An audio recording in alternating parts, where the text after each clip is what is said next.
Honorable, the Chief Justice and the Associate Justices of the Supreme Court of the United States. God save the United States and this honorable court.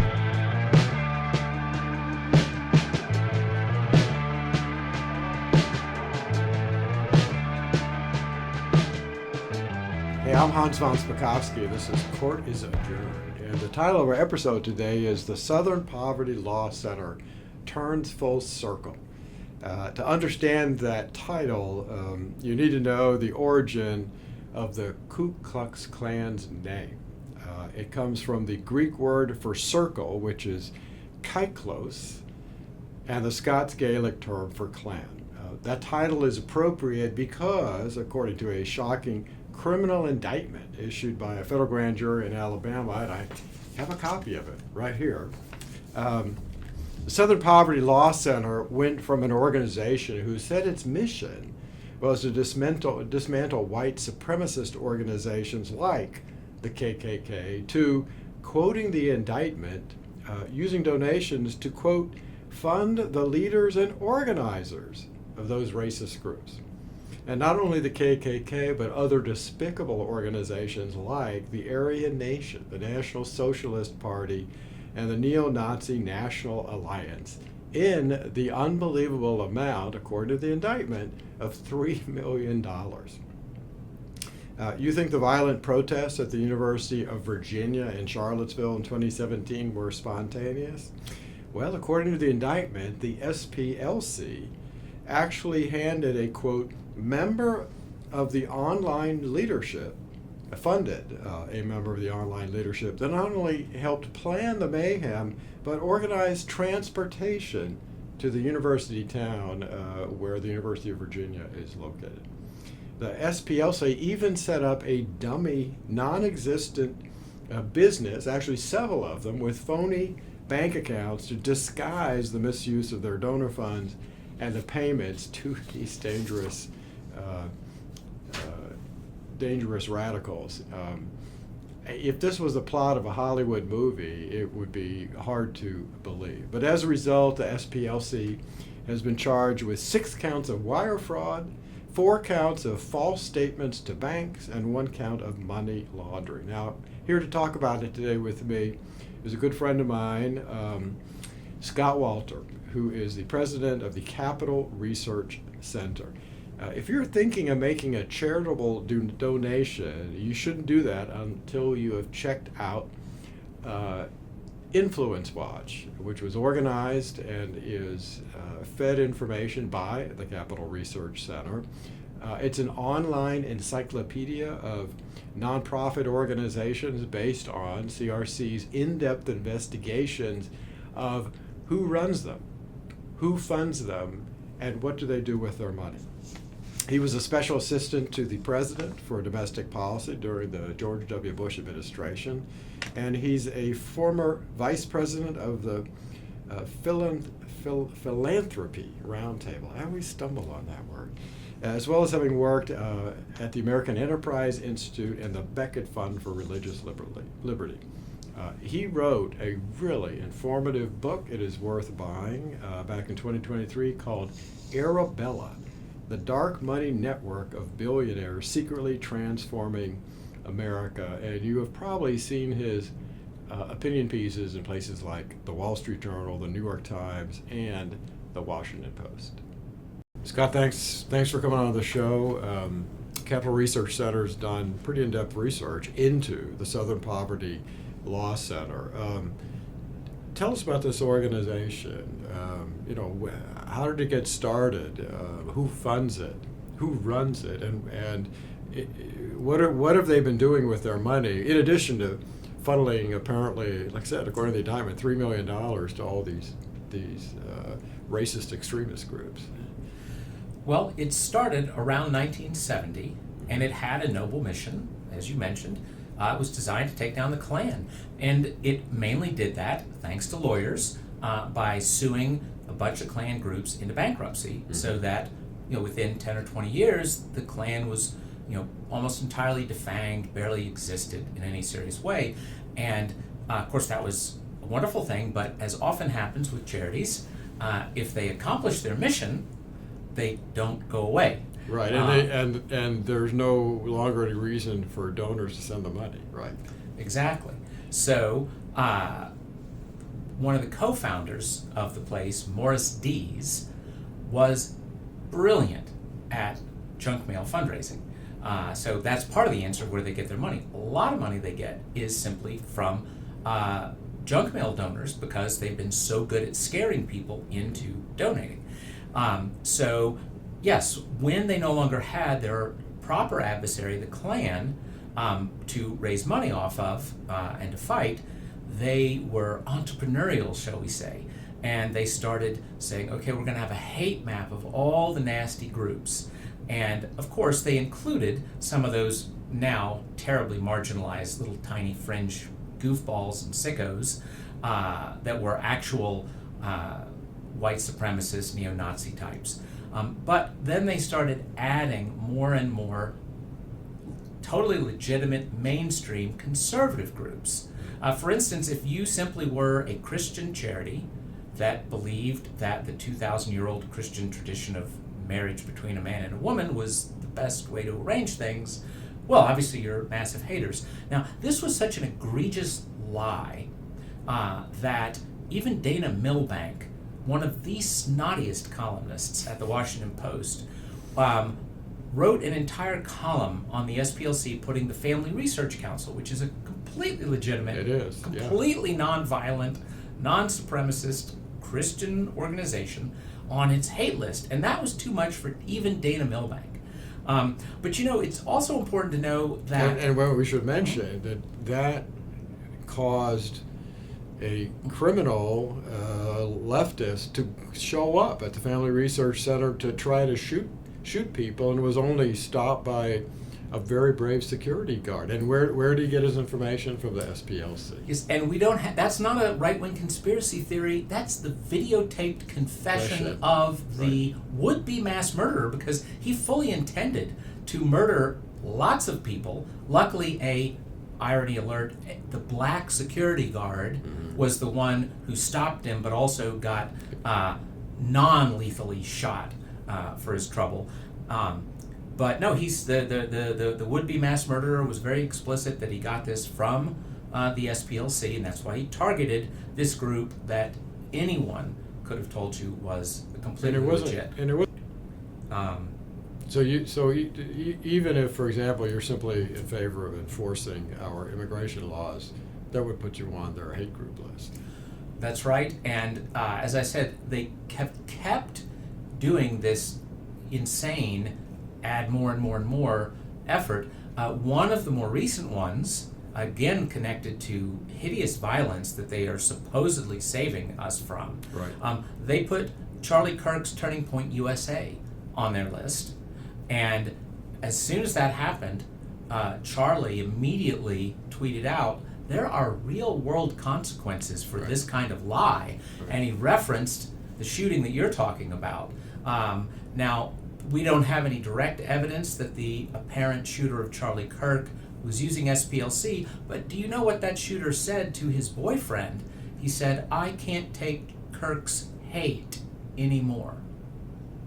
So, who knows whether or not the SPLC was part of his little crusade against hatred that resulted in yet another shooting. And the SPLC has never seriously apologized for this. And worse, as all these things were happening, that, as I said, even a left-wing columnist at the Washington Post recognized as completely illegitimate, you nonetheless had all kinds of very powerful actors taking the SPLC's hate list as gospel. So the Amazon Smile program, where you can say, give a percentage of my Amazon purchases to this charity, they wouldn't allow charities that were on the hate list. Benevity, which most people wouldn't have heard of, but it's used by most of the Fortune 500 companies to do vetting for their corporate giving. And by the way, corporate giving is about $40 billion a year. It's a huge amount of charitable donations. Exactly, because often they're matching the donations of their employees, for instance. Well, Benevity used the SPLC list to chop people off. GuideStar, which is one of the most frequently consulted charity watchdogs, which again, many foundations and donor-advised fund providers, check you out on GuideStar before they will make a donation, and GuideStar was using the SPLC. Now, I'm proud to say that we and a coalition of other conservative groups went after GuideStar when they pulled that, and after there was enough backlash, GuideStar said, okay, we're not going to do that. But that would have been, again, you wouldn't even know how many billions upon billions of dollars were being affected by that. It's, the power they had. The FBI used them as a supposed resource on domestic terrorism. And in fact, I think it was just news recently that Kash Patel at the FBI terminated the use of the SPLC. This was going on during the Biden administration. I would assume probably during the Obama administration too. Almost certainly. And let's not forget, of course, speaking of those fine administrations, let's not forget all of their censorship online. Many of those outside government groups that were working with the government, like NewsGuard and the rest, they would use the SPLC. So the SPLC's power was enormous. I should add, vendor, like payment processors, right?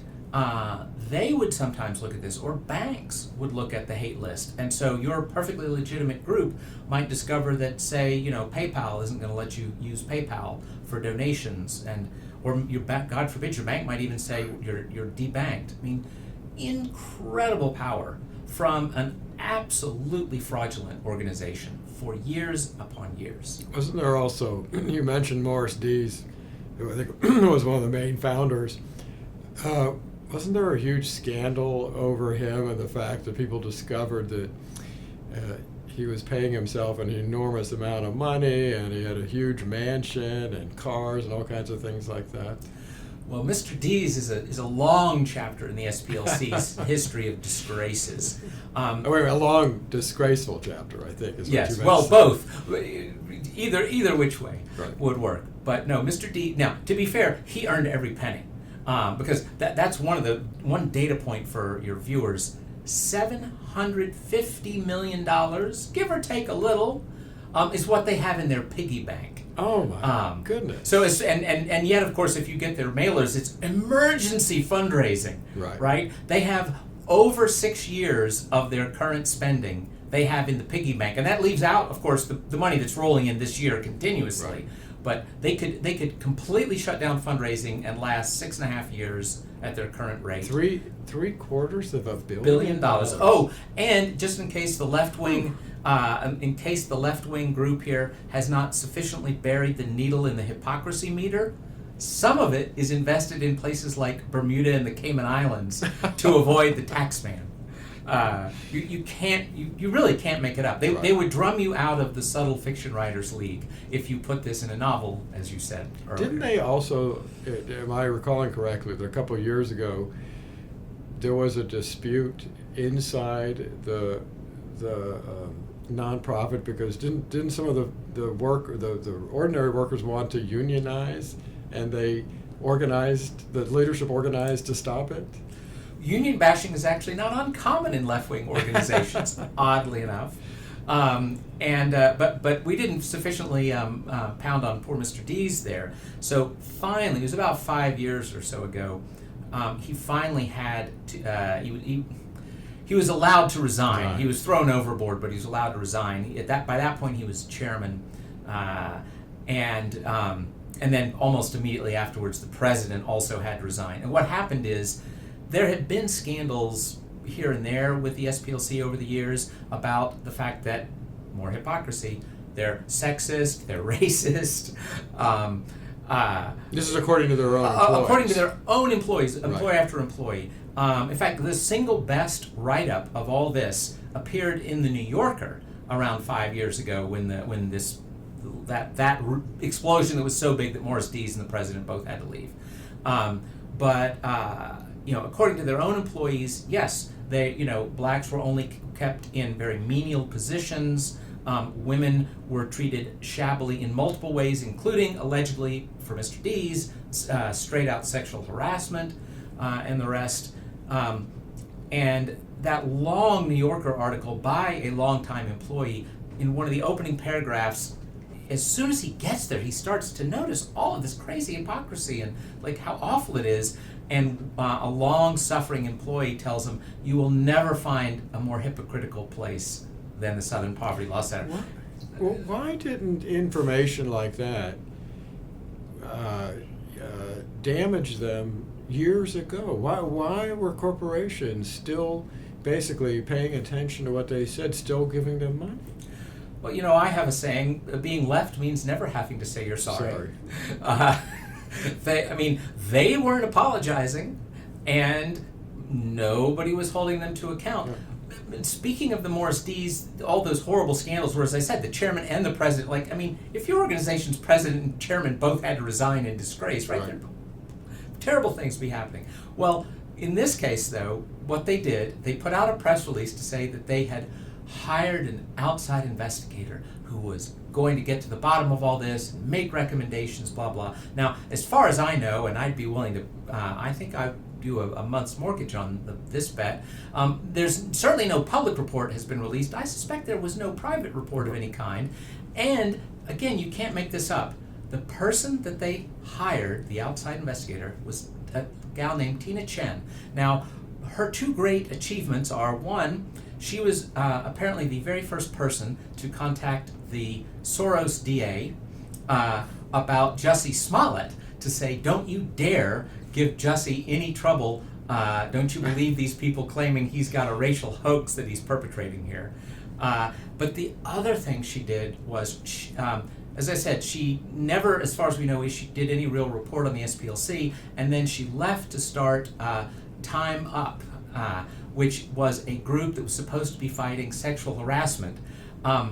She came to prominence in that connection when it was revealed that her group, supposedly fighting sexual harassment, was actually helping Andrew Cuomo harass the women who were trying to complain about his sexual harassment and colluding with him to trash them.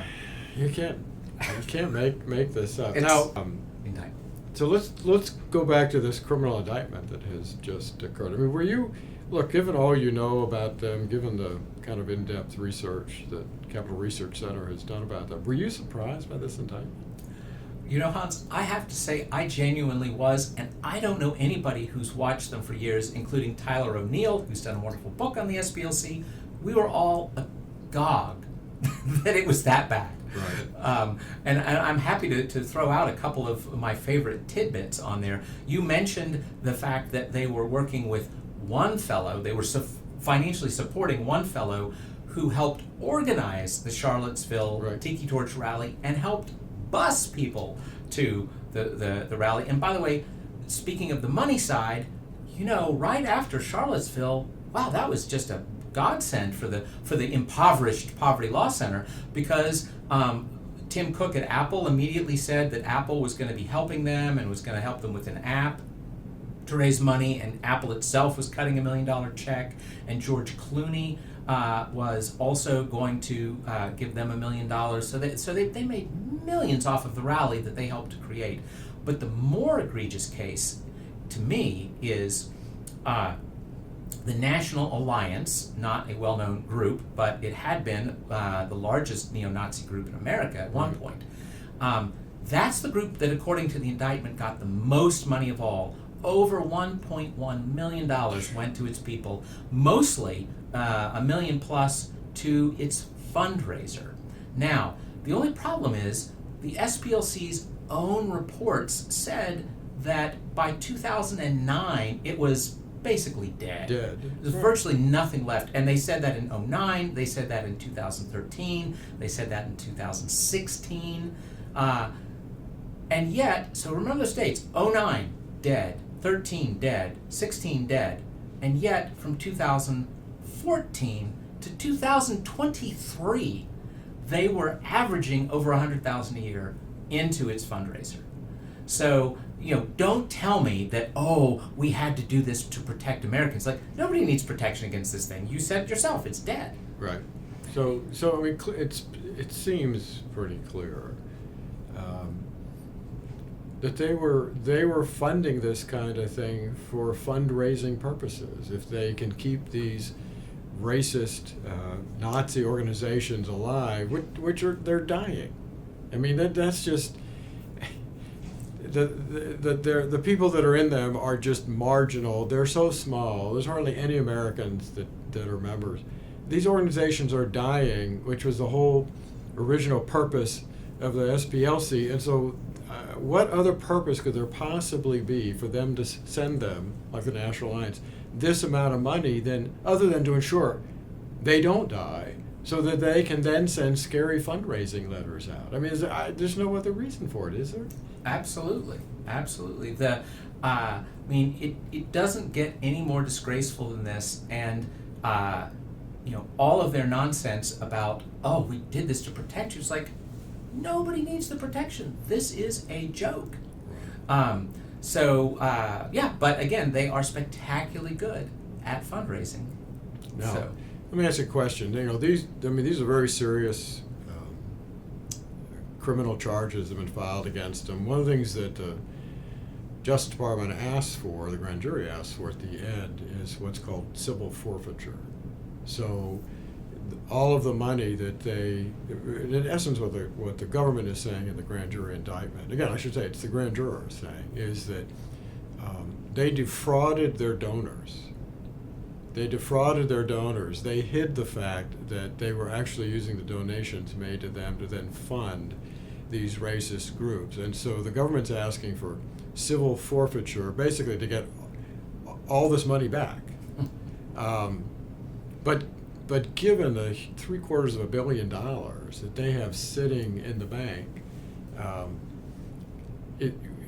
will this indictment, even if the government is completely successful, civil forfeiture occurs, they get all the money back, is this going to finally break this organization?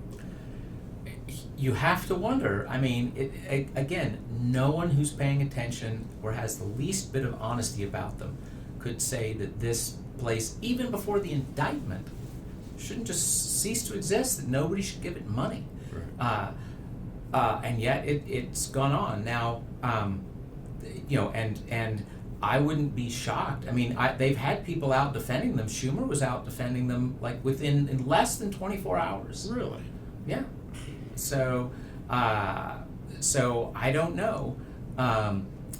If there's any shame. I mean, the thing is, they forged a spectacular weapon for the left to hurt conservatives.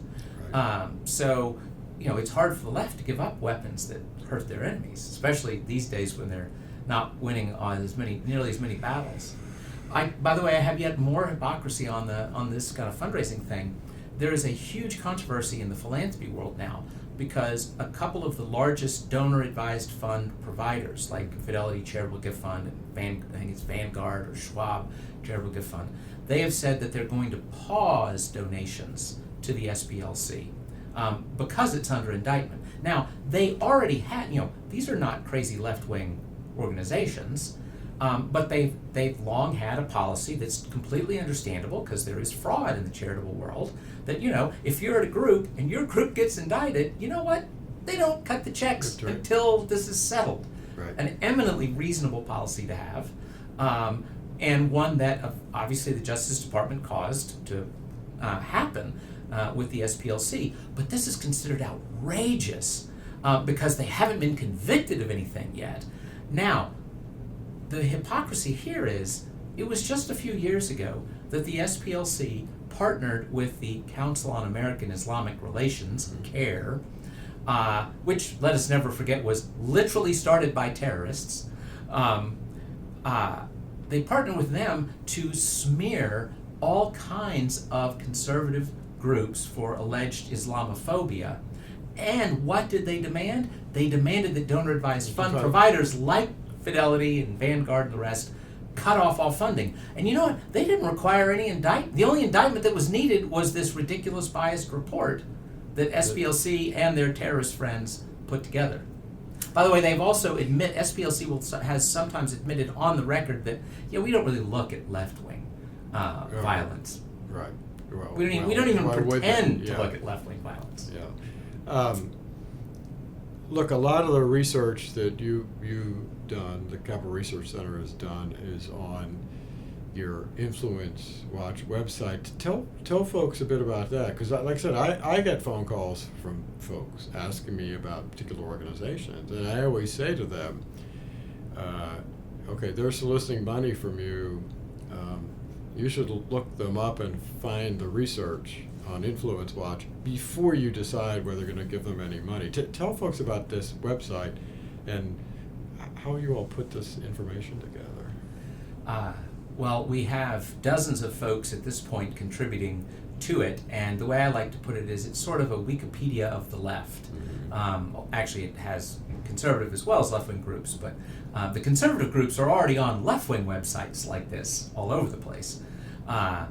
But there have not been the same kind of scrutiny applied to left-wing donors, left-wing nonprofits. So at this point, I lose track. I think we're over 16,000 pages on the site. Wow. And that is foundations, that's mega donors, that's unions, that's leftist activist groups of multiple kinds, whether it's 501c3 charities, 501c4 political nonprofits, and more. It's also entire networks. So, for instance, for both the Tides and the Soros world, they have so many entities that are part of their network that we have a sort of sketch out network page that helps you understand the 5 or 10 main parts of it, and then you can go deep dives into those. Also, movements like Green New Deal and Sunrise and whatnot, and and it's all interconnected, just like on Wikipedia, and especially there's money details, right? You can literally look at all of the top grants that a group has received from foundations and other groups. You can look at the grants that it sent out to other groups. You can see the compensation numbers for its top employees. You can see its revenues. Well, Scott, really, thanks for coming in. I just can't emphasize to folks how valuable the research is that you all do, because there's so much camouflage, particularly in the advocacy world on the left side of the political aisle, where people try to disguise who they really are and what they're really doing. So I thank you for coming in. It's going to be very interesting to see what happens with this indictment, isn't it? The SPLC indictment will definitely be fascinating, and almost at the same time, Act Blue, another huge moneymaker for the left, has the New York Times would seem to have presented enough information for an indictment. We'll see if they receive one. Yeah, we should remind people what we're talking about is Act Blue is a website that was set up actually by Democrats in order to funnel money to Democratic candidates. Instead of sending your money directly to the candidate, you could send it to Act Blue, tell them who you wanted it to go to, and then they'd send it to the candidate. But apparently there's been evidence coming out that, for example, they weren't checking to make sure that the people sending the money were actually U.S. citizens, which is a real problem because under federal law it's a felony violation of the law for a foreigner to give campaign contributions to candidates, and that's just one of many problems, right? Yes, they also they told Congress they had done proper safeguards against that, and then their own lawyers told them, well, actually that may not really be true, so you may have perjured yourself to Congress. But another potential perjury before Congress is they also said that they had quit permitting anonymous gift card donations.